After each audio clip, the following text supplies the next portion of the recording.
يا بديع السماوات والأرض يا فاطر السماوات والأرض يا من هو على كل شيء قدير.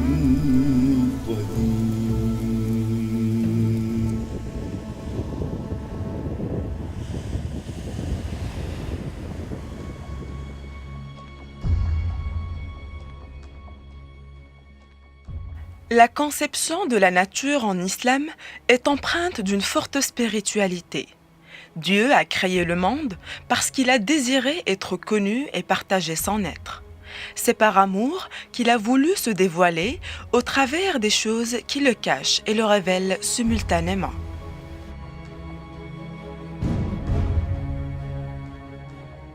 Le Coran possède une puissante vision cosmogonique. Dans cette vision, le cosmos en tant que création divine ne représente pas une série d'objets neutres, séparés et mesurables, mais fait partie de l'unicité. Il est à la base de ce que les philosophes d'antan nommaient an-nafs al-kulliya, l'âme universelle. La nature est certes partiellement au service de l'être humain, mais non pas soumise à lui. Dans l'islam, la nature est une source de réflexion, mais aussi un soutien matériel pour l'être humain. Il n'a pas le droit de l'exploiter de façon indiscriminée. L'homme n'est qu'un gestionnaire.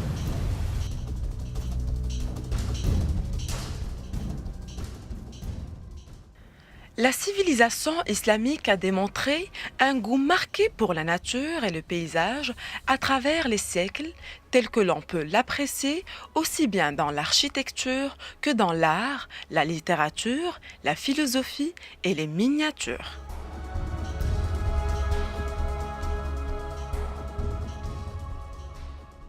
Or, cet amour et ce respect pour la nature ne resta pas seulement inscrit dans l'imaginaire, mais se transforma en de magnifiques paysages agricoles et des jardins, les jardins islamiques. Ces jardins concernaient les sens, mais aussi l'esprit, lui procurant de la sérénité et du bien-être. La création entière est un jardin dans lequel l'homme trouve tout ce qu'il nécessite. Calme, beauté, aliments, spiritualité. Le jardin est un lieu pour la paix et la rencontre.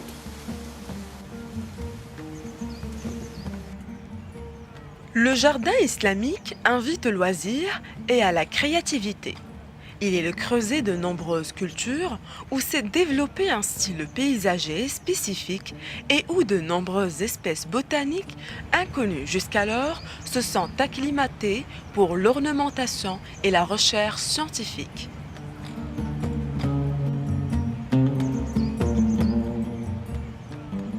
Dans ces jardins, les senteurs, l'ambre et la présence de l'eau sont essentielles. L'eau surgit sous forme de fontaines, de bassins et de caniveaux servant à l'irrigation, mais aussi à l'apport de luminosité, de mouvement et de sonorité.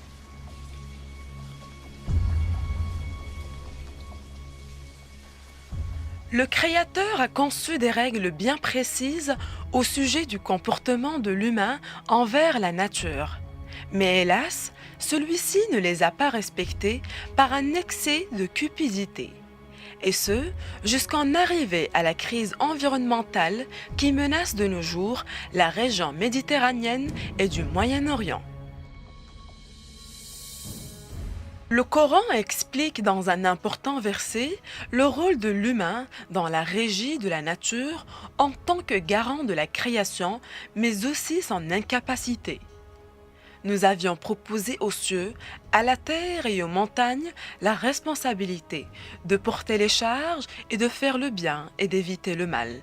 Ils ont refusé de la porter et en ont eu peur, alors que l'homme s'en est chargé. car il est très injuste et très ignorant. L'être humain est un arrogant. Il a rompu l'équilibre en soi-même et autour de lui. La fondation de la culture islamique travaille pour rétablir cet équilibre, réveiller la conscience des jeunes générations, leur apprendre à respecter leur patrimoine. La Fondation de la culture islamique est une organisation non gouvernementale constituée en 1982 qui a pour objectif de pallier le manque de connaissances de la culture islamique en Espagne.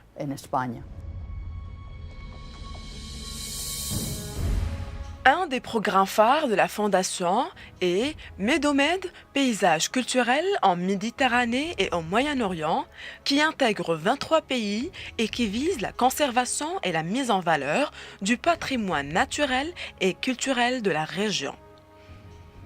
Medomed travaille sur plusieurs axes complémentaires, création et restauration d'espaces verts, éducation et sensibilisation, établissement de réseaux et transfert de connaissances, et recherche et compilation d'inventaires.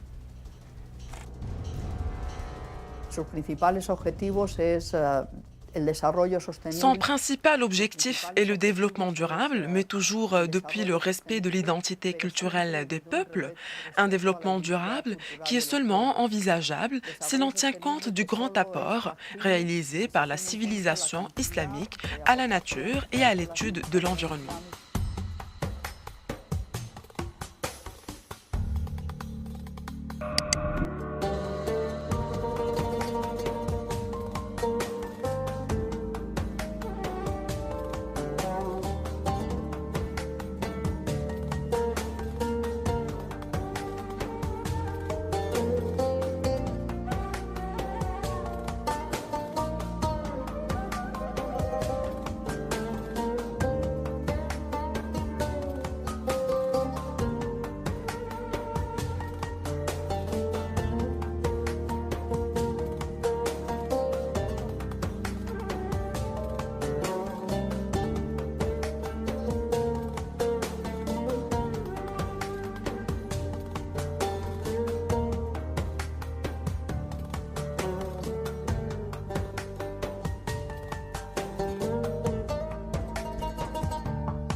Il existe 2 lois qui régissent le monde et doivent être respectées afin de retrouver, ne serait-ce que partiellement, la santé environnementale de la planète.